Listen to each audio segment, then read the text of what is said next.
Hi, I'm Nadia Giordana, and you're watching WomanVision TV.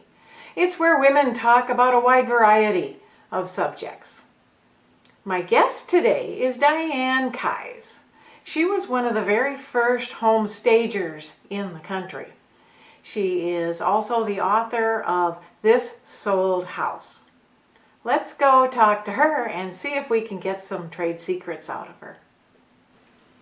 Hi Diane, welcome to the show. I'm glad you could be here today. Hi Nadia, it's so nice of you to invite me. I'm really excited to be here.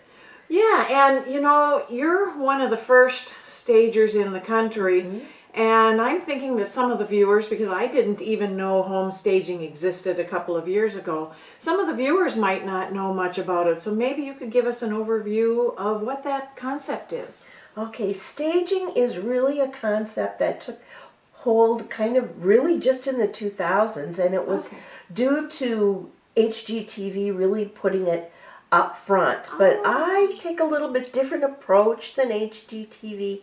HGTV really makes it about decorating, and I think it's more about psychology. It is preparing a house to sell for the real estate market, both physically and psychologically. That makes sense to me, and it seems to me when I think about it that a person might get more money for their home if they stage it before they sell it. Is that true? And how easy is it for the homeowner to try to do it themselves? It's really easy to do if you know what to do, and you can get a lot more money for your house because today's real estate market, the buyers are much different than the older buyers in the market. Today's buyers do not make the basic assumption that a house will be worth more after they own it for a while than it is the day they buy it. They just see the value as it sits now. They do not even think about potential value because, as we all know, it can disappear in a moment. So to stage the house, to get every last dollar for it, really can make a difference to people, both as buyers and as sellers. Oh, that does make sense, and I know that when you and I did a walkthrough of my house, and because I have a house that I'm going to be putting on the market shortly, and I feel like I'm something of a decorator, kind of a homespun decorator, and I know a little bit about being artistic and things like that, but the things you pointed out I would have never thought of in a million years. So I learned a lot just through that preliminary walkthrough. So that opened my eyes a lot about the subject. And so what are some of the advantages for homeowners to have their home staged before they bring it to market? And I think you answered part of it, but how different is that? Is that more important in today's market? It is more important because most houses are really sold online. You know, the first showing is the online showing because over 90% of buyers in today's market look at the online viewing listings rather than just go out and ride around. I mean, even the want ads don't do the job that the online listings do. So you have to capture roughly 22 people to see those pictures and want to come see your house, because it takes about 22 visits to sell a home. So you have to be visually insightful and understand that those photographs are everything. Yeah. That makes sense too. And is there some kind of rule of thumb or formula that a seller can use to determine whether or not their house is close to being market ready? Well, there are 3 design elements that really do make a difference, and they are light, space, and color. Natural light raises people's comfort level, even if these same people would pull down every blind when they own the house themselves initially in a space. It makes them feel more comfortable if they can see outside. So natural light's very important. Artificial light is important. Light above your head is cool. Light at eye level or below is warm. So if you want a home to look more inviting, You want that low-level lamp lighting because that makes it look more inviting. It's like going to an expensive restaurant. The more expensive the restaurant, the lower the light gets to the table. You're right. Because that makes things look more luxurious, more welcoming. Yeah. Okay? So you want to take those things into consideration when you're preparing your house for market. So you want to have as much light as you can get. And then color is very important, never more important than it is today, because people see pictures online. And online, the minute you click on and you see those pictures, your first response is a visceral one to the color. You don't even really know that that's what you're responding to, but that's the first kind of big thing you see. So if you put a lot of pictures of the house online, and your one room is yellow and one room is green and one room is pink and one room is purple, it's too much information for people. So the best way to do it is to keep things really quite neutral and then just with pops of color for interest.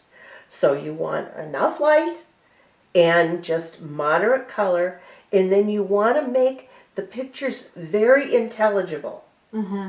So you want the space to be very clear cut, and that's of course true in person too. You want your walking spaces to be very direct, because you would think that people would be extremely observant. You know, they're there to think about buying your house. Yeah. But the truth of the matter is, they're not. They're feeling a little awkward because it's not their home. And so they just kind of are getting the lay of the land that first time through.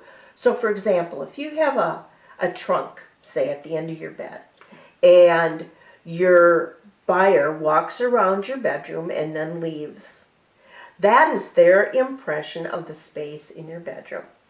They're not going to stop to extrapolate and think, oh, if that trunk wasn't there, it would feel differently.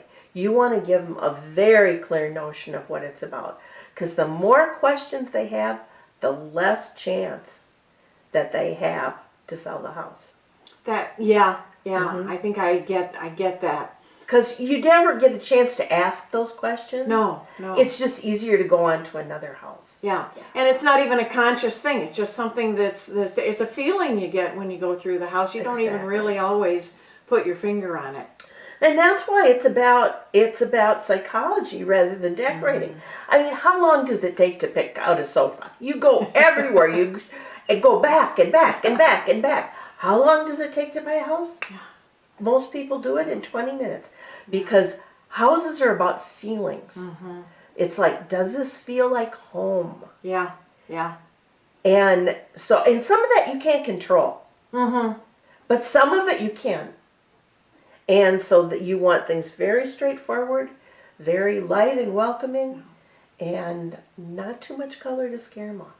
Yeah, it's almost like you're putting your house out there in the best light so that the person who would have loved it gets to see it in as good a light as possible. It's like, oh yeah, this really is home. And the difficult thing is that people have pride of ownership, which of course anybody does if they have a home. And so they want it to show it the way they think is the best. Of course, yeah. When that isn't necessarily the best for the buyer. Yeah. The best for the buyer is a more generic kind of an appeal that turns the home into a house or a product. Yeah. So that it feels available. Well, are there certain rooms that are more important to be staged, and why would that be? Okay, the most important rooms to be staged would be when people first walk in, what do they see? Because the reason you want them staged is you want to grab those viewers as soon as they walk in the door. Yeah. Because they say that people make a decision within 8 seconds. Seconds. Not whether or not they're going to buy it, but whether or not it feels like home. So you just want to create that ambiance right away that says it's spacious, it's warm, it's welcoming, and it could be mine.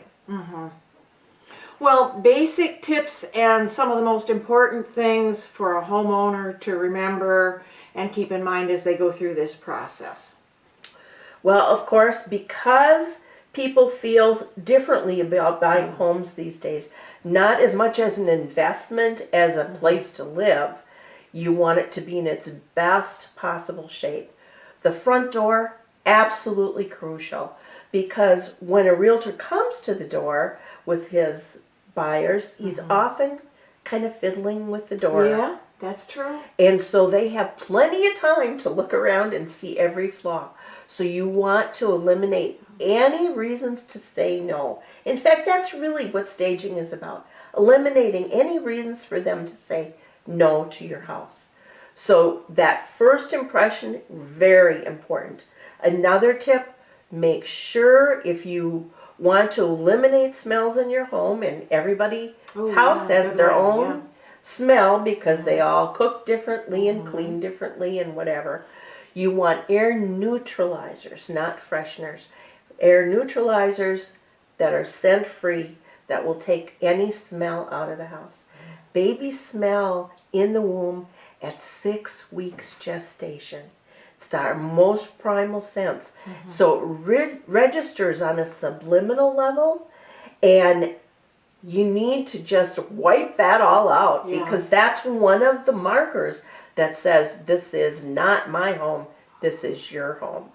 So that works really well to get that smell out of the house.